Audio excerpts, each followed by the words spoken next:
Estados Unidos, Japón y Francia. Estos tres países son las potencias nucleares del mundo. Sin embargo, la energía nuclear entraña riesgos. El peligro principal de la energía atómica tiene un nombre. Se trata de un elemento artificial con un contenido energético incontrolable. La contaminación que esa sustancia causa en nuestro planeta tiene un efecto de miles de años. Estamos hablando del plutonio.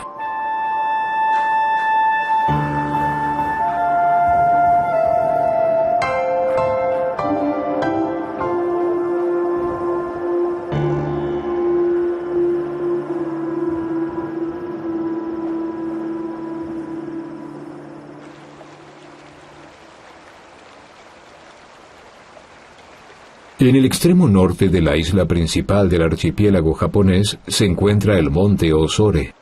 En la mitología japonesa, es la entrada al mundo de los muertos. Una y otra vez uno se topa con Jizo, deidades que acompañan las almas de los niños en su viaje al otro mundo. Osore-san significa el monte del miedo. Debido a una inquietante casualidad, se construyó exactamente en este lugar el centro de la industria atómica japonesa, la planta de reprocesamiento nuclear Rokasho, la cual también comprende un depósito para residuos nucleares. A esto le llamamos la milla de la muerte. En esa casa, a las hijas les diagnosticaron cáncer de tiroides. En la de allí hubo defectos congénitos.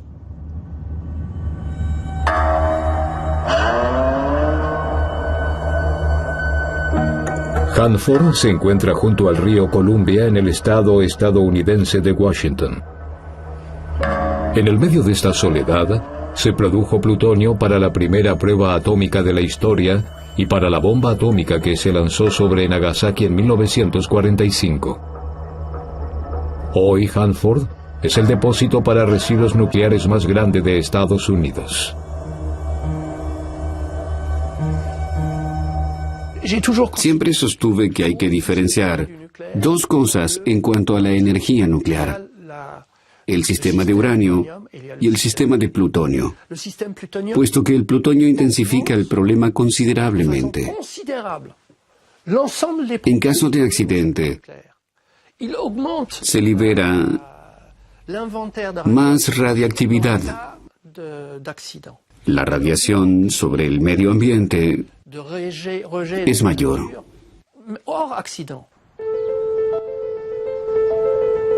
La Hague, en el norte de Francia, originalmente una instalación militar, La Hague se convirtió en el mayor centro del mundo de reprocesamiento de combustible nuclear y de separación de plutonio del mundo. La Hague se encuentra en la península de Cotentin, junto al Canal de la Mancha. La Hague, Hanford y el Rokasho guardan muchas similitudes. Desde el punto de vista geográfico, ambos lugares se ubican junto al agua. Desde el punto de vista histórico-político, tienen una gran importancia tanto económica como estratégica. Los argumentos de la energía atómica eran la energía de avanzada, el mantenimiento de los puestos de trabajo y el progreso tecnológico. Hoy es considerada un sistema absurdo, atrapado en una espiral de intereses económicos y militares.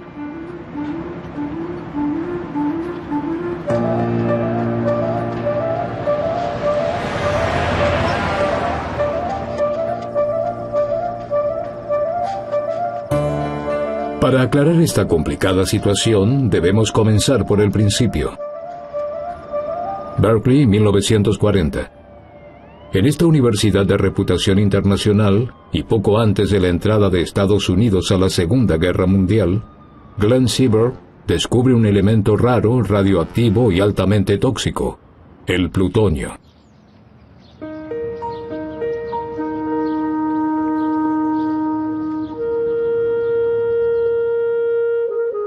Se trata de una sustancia tan increíble que se puede decir que es anormal. Bajo determinadas condiciones, es dura y frágil como el cristal.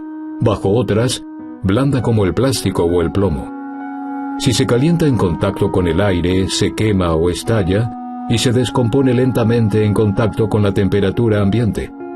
Además, posee una toxicidad diabólica en las dosis más pequeñas. The sample that was isolated as a result of bombarding these hundreds of pounds of uranium with neutrons at Berkeley and St. Louis was finally isolated in pure enough form to weigh a few micrograms by a special balance. And using that, the first sample of plutonium was found to weigh 2.77 micrograms. En mi opinión, el desarrollo de la bomba atómica durante la Segunda Guerra Mundial fue mucho más que un mero acontecimiento militar. Transformó el funcionamiento de nuestra sociedad de manera radical, sobre todo el papel de la ciencia. No hay que olvidar que durante el siglo XIX y la primera mitad del siglo XX, los científicos se dedicaban fundamentalmente a la investigación básica. La aplicación surgió más tarde de la mano de ingenieros y empresarios que se sirvieron de descubrimientos y los aplicaron con fines prácticos. Lo que ocurrió en 1939 y 1945 alteró este esquema. Por primera vez en la historia se contrató a científicos de base y físicos teóricos de renombre internacional para poner en práctica un desarrollo técnico, la bomba atómica.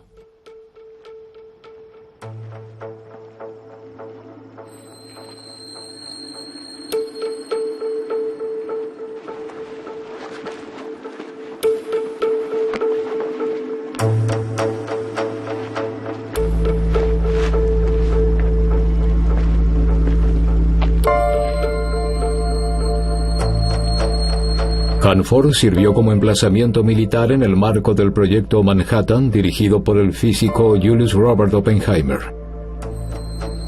Allí se produjo plutonio para el ejército estadounidense durante 46 años. En 1989, las instalaciones se cerraron. Hay dos motivos que justifican la elección de Hanford como emplazamiento para una planta de producción de plutonio. En primer lugar, el aislamiento. Había solo dos pequeñas ciudades junto al río y fueron evacuadas. El segundo motivo es el río mismo, puesto que el enorme suministro de agua pura y fría se utilizó para templar los reactores. Lo que no vemos desde aquí es la gran red de energía eléctrica de las presas del río Columbia que le suministraba electricidad a Hanford. Este complejo militar industrial se construye en 1943 en tiempo récord. El primer reactor se termina después de solo 1 año y medio. Las obras gigantescas se extienden a lo largo de más de 1.500 kilómetros cuadrados. Allí trabajan hasta 51.000 personas provenientes de todo el país. Surge una formidable red de transporte compuesta por 621 kilómetros de carreteras y 254 kilómetros de vías ferroviarias. En la construcción se emplean 36.000 toneladas de acero. Entre 1943 y 1946 se destina para el proyecto la suma exorbitante para esa época de $230 millones estadounidenses. Se construyen 554 edificios, entre ellos 3 reactores nucleares, así como 3 plantas para la producción de plutonio. Hanford produce plutonio para el arsenal de armas nucleares de Estados Unidos durante medio siglo. La gente sabía lo que estaba ocurriendo, que se estaban construyendo en secreto grandes instalaciones para la producción de plutonio para las bombas. Pero nadie sabía cómo funcionaban las instalaciones ni lo que ocurría allí. Todo era secreto. Casi todos los documentos que escribíamos eran de carácter confidencial y se guardaban en la caja fuerte. La información se dividía de modo muy estricto.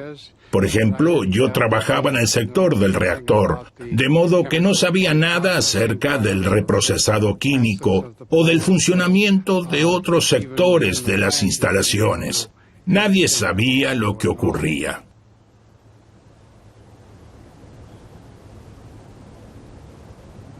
El uranio se traía al Área 300, un sector bastante pequeño y muy próximo a la ciudad de Richland. Allí se encontraba la prensa de extrusión con la que fabricábamos las barras de combustible nuclear. Estas se colocaban en el reactor.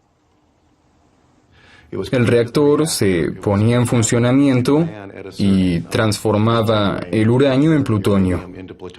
Entonces, el plutonio se transportaba al área 200, la cual está aquí en el centro de Hanford.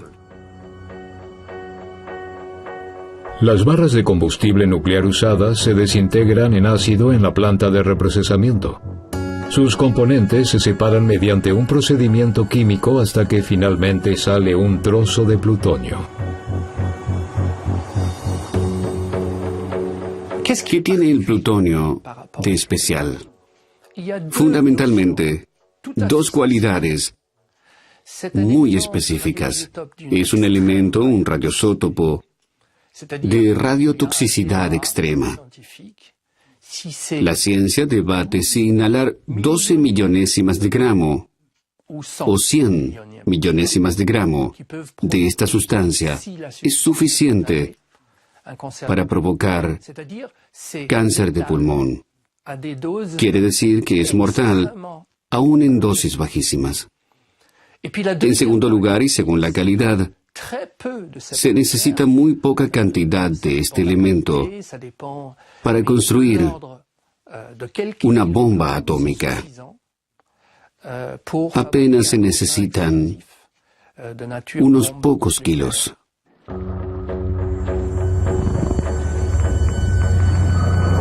El uranio es una materia prima que se obtiene de la uraninita, la mena principal de este elemento.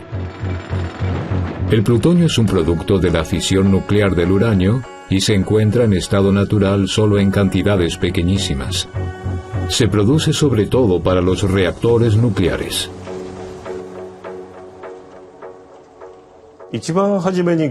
En el marco del proyecto Manhattan, se puso en funcionamiento el primer reactor para poder construir la bomba atómica.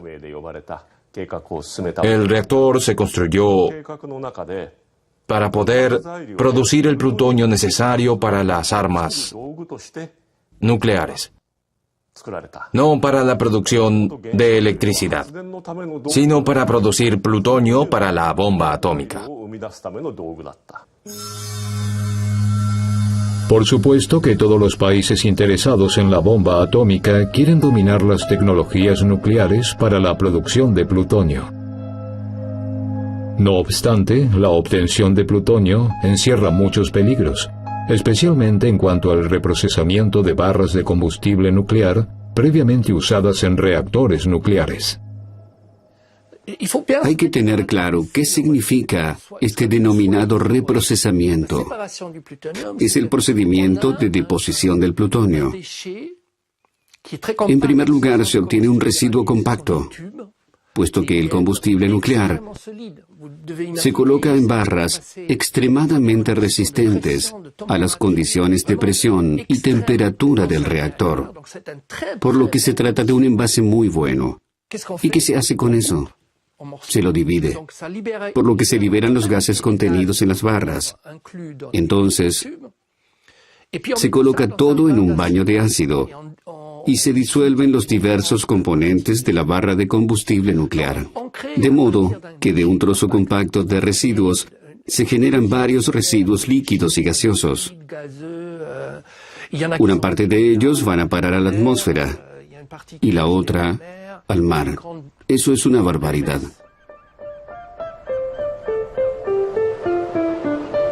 Una barbaridad con graves consecuencias para el medio ambiente.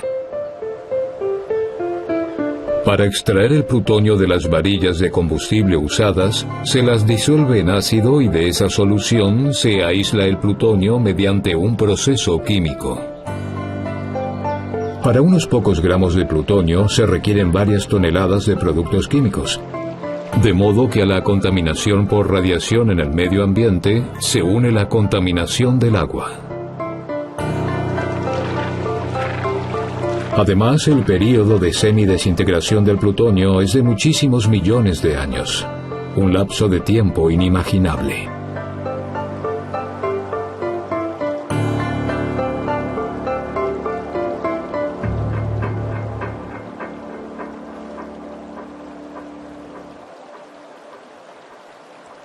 En una fábrica normal de productos químicos, estos se pueden diluir sin problemas. Pero en una planta nuclear hay radiación. Hay plutonio, cesio y otros productos radioactivos. Ahí no sirve de mucho diluir. No se puede limpiar un lugar contaminado por productos radioactivos tan fácilmente como una fábrica normal de productos químicos. Debemos tener en claro que la obtención de estas sustancias sin valor libera miles de veces más radioactividad que un reactor nuclear normal. Una fábrica de plutonio produce grandes cantidades de todo tipo de residuos industriales peligrosos. En alguna parte hay que almacenarlos. Los enormes tanques de Hanford, construidos hace 70 años para enfriar y mantener en circulación los residuos radioactivos líquidos, se han quedado obsoletos. Además de la corrosión, algunos sufren averías debido a defectos de construcción. Contaminan las aguas subterráneas. Por eso ahora se intenta recoger esos desperdicios y llevarlos a otra parte, lo cual no es otra cosa que trasladar la contaminación radioactiva de un lugar a otro. Las cifras son escalofriantes. En un total de 177 cisternas, hay 200.000 metros cúbicos de residuos altamente radioactivos. A eso se le suman 700.000 metros cúbicos de residuos radioactivos sólidos, así como un área de 52 hectáreas de aguas subterráneas contaminadas que deben ser depuradas. Actualmente, Hanford forma parte de las zonas más contaminadas de Estados Unidos. Es el proyecto más grande del mundo de desmantelamiento y descontaminación. Hacia el final de la Segunda Guerra Mundial, Francia también se decide en favor de la bomba atómica. Se la presenta como una garantía para la independencia política y militar.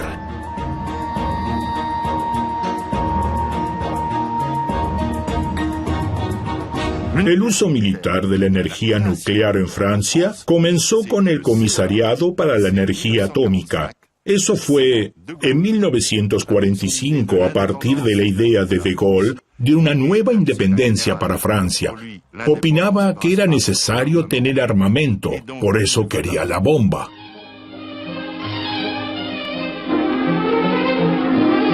Marcoul sera demain le nom même de l'industrie nucléaire française.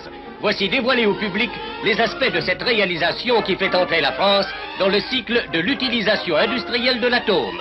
Pour l'instant, s'achève la première des 3 centrales atomiques appelées à fournir à la fois le plutonium et un complément de force électrique. A los franceses, incluso al Parlamento, se les presentó Marcoul como el prototipo de reactor para la producción de electricidad, como el futuro nuclear de una Francia que genera electricidad con fines pacíficos. Sin embargo, el reactor había sido concebido para otra cosa. La puesta en marcha del reactor y todo su funcionamiento estaban orientados a la producción de plutonio para uso militar. Estamos hablando de 3 reactores, de los que al principio solo había uno. Marcoul había comenzado a producir plutonio para uso militar mucho antes de que el gobierno resolviera construir una bomba atómica. Cuando esa decisión se dio a conocer en 1958, Marcoule ya estaba en funcionamiento. Por eso entonces llevó solo 2 años construir y probar la primera bomba atómica de Francia. Después de la producción de plutonio para uso militar en Marcoule, comienza en 1962 la construcción de las instalaciones aún más grandes de La Hague. La Hague tiene algo en común con Hanford y Rocasho. La industria atómica siempre se establece en lugares solitarios, tranquilos y aislados. En cabos, en penínsulas, en lenguas de tierra a la orilla de un río o el mar. Como en Cotentin, cuyo paisaje se va cubriendo poco a poco de plantas nucleares y un silencio generalizado.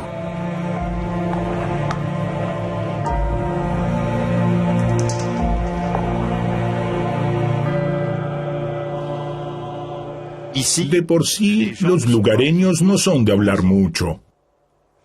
En el sur, la gente es más comunicativa que en Normandía o Cotentin.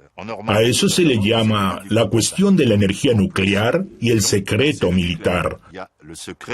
Además, todos tienen un vecino o un hijo o un primo que trabaja en el sector nuclear. Se muda o está desempleado. De modo que de eso no se habla, y mucho menos en celebraciones. Mejor no tocar el tema en una comunión o en una boda, porque trae problemas. Así que es mejor callar.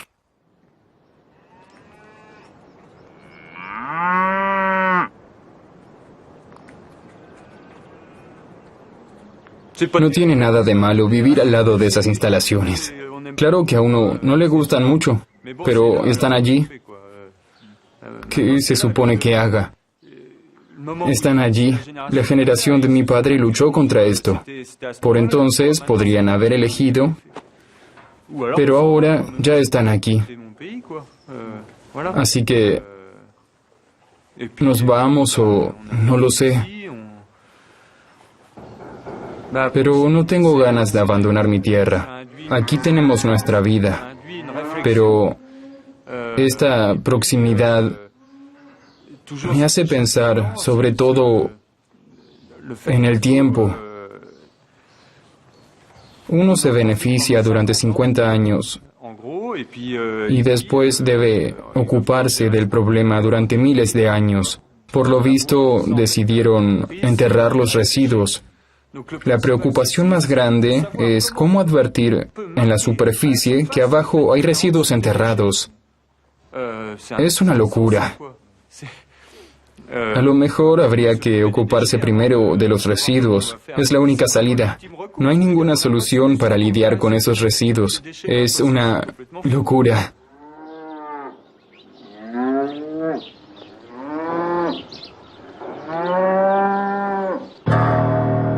Después de concluir la producción de plutonio, Hanford y la periferia viven de la industria de la descontaminación. Ahora hay que derribar todo, limpiarlo y descontaminarlo, a un costo astronómico.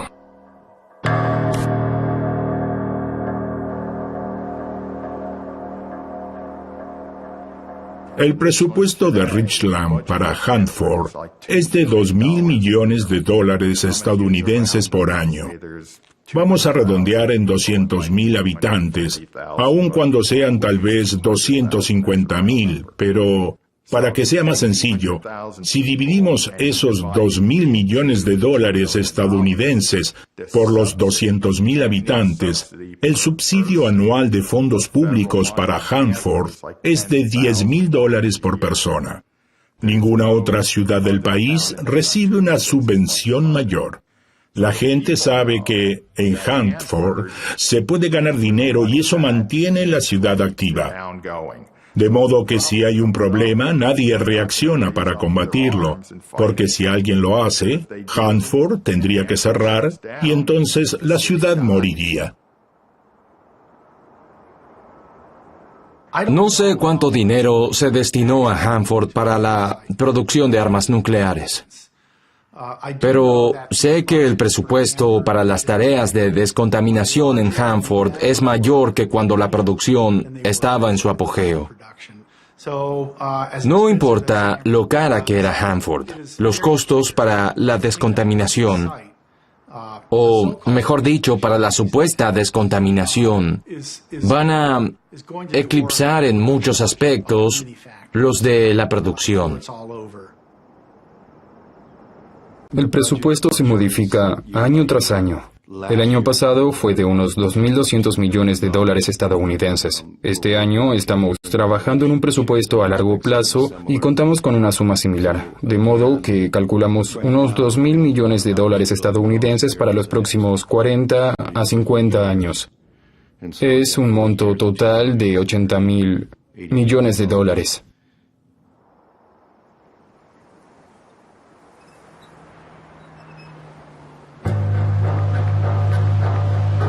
Desde 1990, la península japonesa de Shimokita es un importante emplazamiento de la industria nuclear.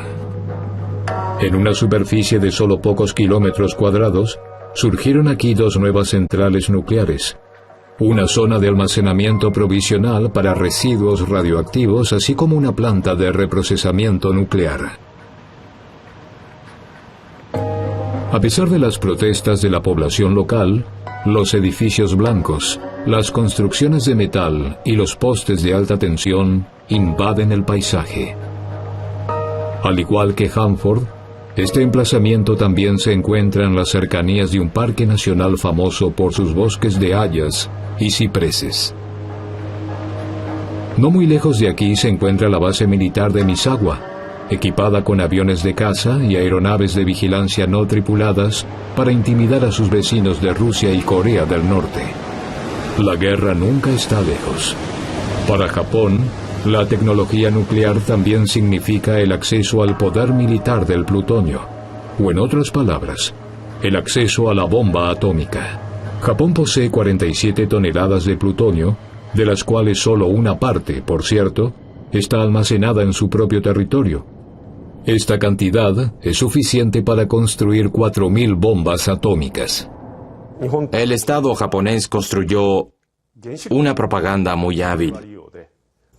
El término atómico se usa en un contexto pacífico y el término nuclear en un contexto militar, como si se tratara de dos cosas completamente distintas. Y muchas personas se dejan engañar por esa propaganda. Pero ¿por qué Japón se metió con el tema de la energía nuclear? Porque quería fabricar armas nucleares. No era cuestión de explotar una nueva fuente de energía. Era cuestión de poder fabricar armas nucleares. Para poder alcanzar este objetivo, Japón también tuvo que dominar la tecnología de los reactores. Quiso conseguir, por sus propios medios, la habilidad de aislar el plutonio producido en el reactor, es decir, producir plutonio.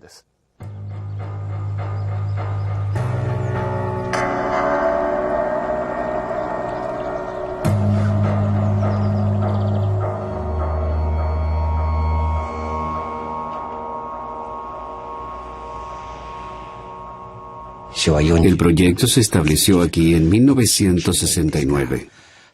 Hasta ese momento, este era un pueblo fundamentalmente de trabajadores migrantes que iba a buscar trabajo en las ciudades.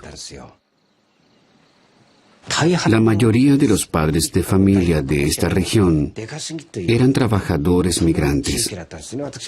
En mi familia no era muy diferente. Mi padre era carpintero y trabajador migrante. Mi madre era campesina.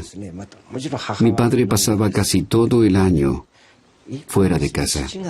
Nos veíamos nada más una semana en Año Nuevo y una en verano. Se supone que debíamos continuar con esa situación sin posibilidad alguna de mantenernos por nuestros medios. El pueblo estaba sumido en la miseria.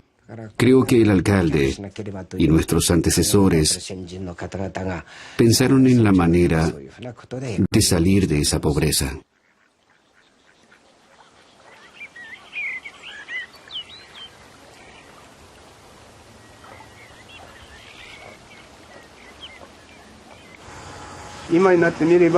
En realidad, cambiaron por dinero el mar, las montañas y la tierra que nuestros antepasados tanto cuidaron. Ahora ya no se puede dar marcha atrás. ¿Pero se enriqueció la gente de este lugar? No necesariamente. El pueblo tendría que haber pensado un poco más en los valores comunales. Si se hubiera pensado un poco más en la gente, esto no hubiera llegado tan lejos. Pero la idea era combatir la pobreza. Por eso, las cosas son hoy como son.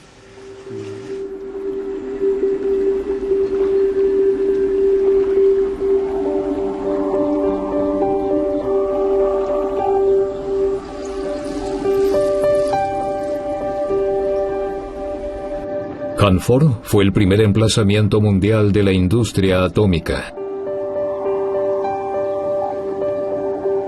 Si bien se les hacían controles médicos a los empleados y a los habitantes de la región, también se los instrumentalizó para experimentos.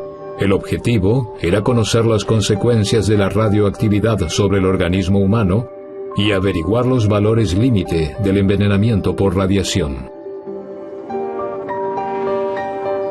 Uno de los experimentos se llamó Green Run.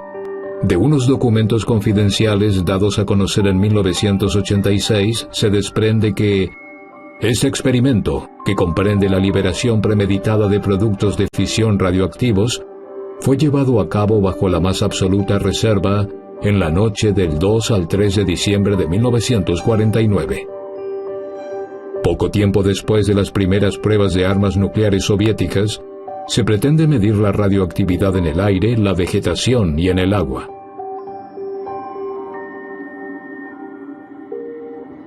Para ello, se expone deliberadamente a la radiactividad a hombres, mujeres y niños.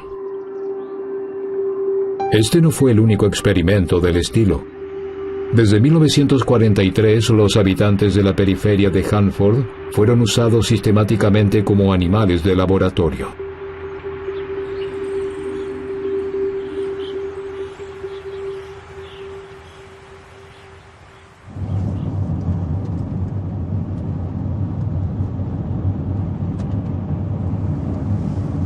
La última casa después de la granja es la de Carl y Bonnie.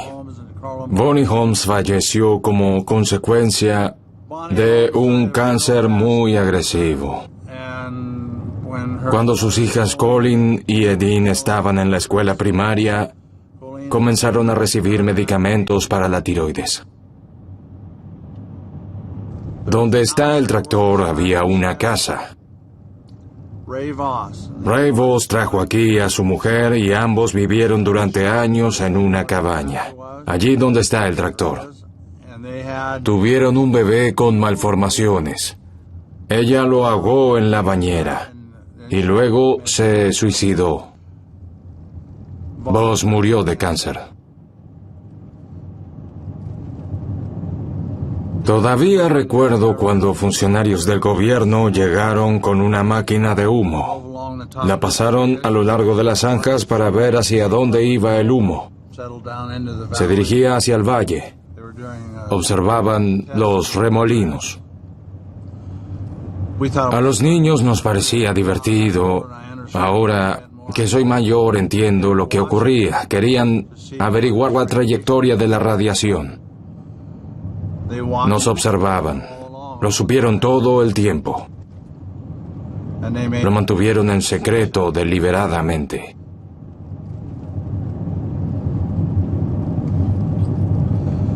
Eso es Hanford. ¿Ven las dunas de allí?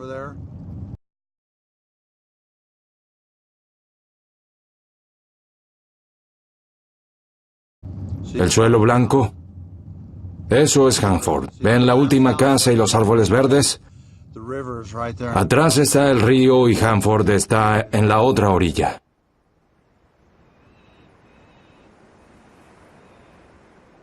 Por entonces no sabía por qué. Tenía el cabello largo, rizado y muy tupido.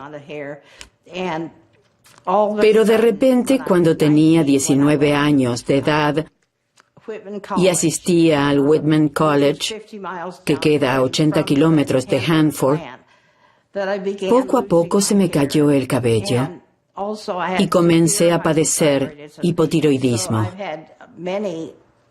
Tuve muchos problemas de salud a causa de la radiación, pero recién lo descubrí en 1986, a pesar de que había ocurrido en 1949. Leí un artículo y pensé, Dios mío, por eso estuve tan mal todos estos años. And living is pleasant in an area of good weather, clear air, clean water, and miles of land for community growth with expanding facilities and services, influenced largely by Hanford.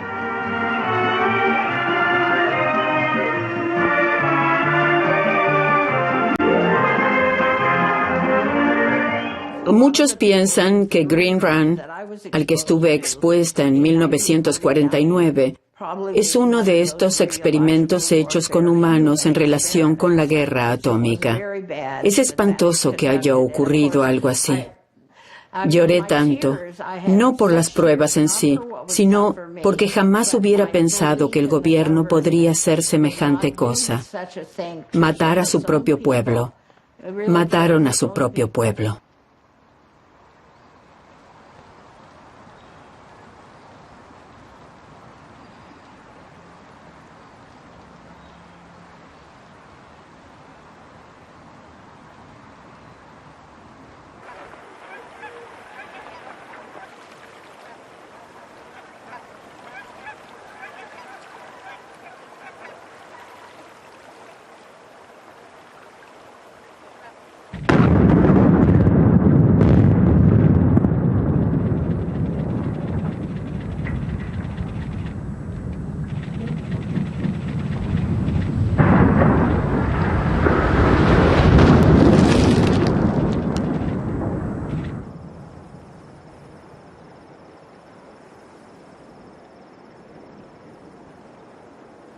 Destruyeron todo. Aplanaron todo y lo destruyeron. Las instalaciones completas. Hace poco pasé en un avión. No quedó nada. Desaparecieron miles de edificios. Desaparecieron las carreteras. Es como si este lugar no hubiera existido nunca. Lo borraron de la faz de la tierra. Excepto algunos grandes cráteres donde los camiones continuamente vuelcan algo. Si uno sobrevuela la zona, no quedó nada.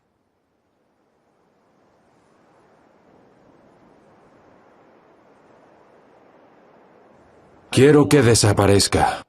No fue un vecino agradable de tener. Pero por otro lado, si no hay ningún letrero que diga, en este edificio se hizo esto o aquello, la próxima generación cometerá el mismo error.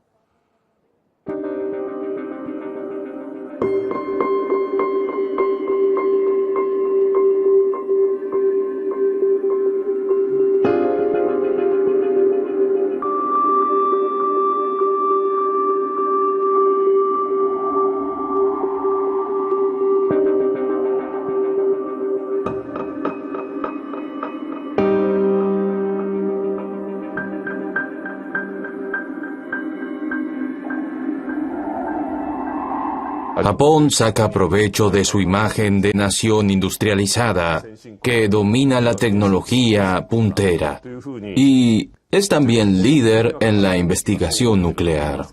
Eso es lo que cree la mayoría de los japoneses, pero las apariencias engañan. Al menos en lo concerniente a la investigación nuclear, Japón recién está empezando. Hasta el día de hoy intenta desarrollar una industria nuclear independiente con la ayuda de otras potencias nucleares, lo cual no ha conseguido todavía. Temo que, mientras Japón quiera fabricar armas nucleares a toda costa, no abandonará el reprocesamiento de plutonio. Desde hace 10 años se acumulan los accidentes en la fábrica de plutonio de Rokkansho, que jamás funcionó. Por el momento, se almacenan allí provisoriamente barras quemadas de combustible nuclear de 54 centrales nucleares japonesas. Pero las piscinas de enfriamiento están prácticamente llenas. Además, la planta de reprocesamiento nuclear construida en 2002, según el modelo de la Haag, y cuyo funcionamiento es cada vez más costoso, se encuentra en las inmediaciones de una zona de alto riesgo sísmico. Es una fábrica costosa y peligrosa, cuya puesta en funcionamiento se dilató más de 20 veces. Es una fábrica inservible y un símbolo de lo absurdo de la industria nuclear. Japón quería una planta de reprocesamiento nuclear a toda costa. Los estados que poseen esta técnica también pueden fabricar armas nucleares. Estados Unidos, bajo el mandato del presidente Carter, renunció al reprocesamiento comercial. Por otro lado, no quisieron confiárselo a ningún otro país. En 1972 y frente al mundo entero, el presidente estadounidense Richard Nixon y el jefe de Estado soviético Leonid Brezhnev firmaron en Moscú el acuerdo SALT I para limitar el armamento estratégico. La esperanza brota en plena Guerra Fría. Los ánimos se distienden. El acuerdo representa un paso importante para evitar la proliferación de armas nucleares. Sin embargo, mientras Estados Unidos quiere abandonar el reprocesamiento civil, Francia toma la decisión opuesta y comienza a construir una industria de reprocesamiento comercial.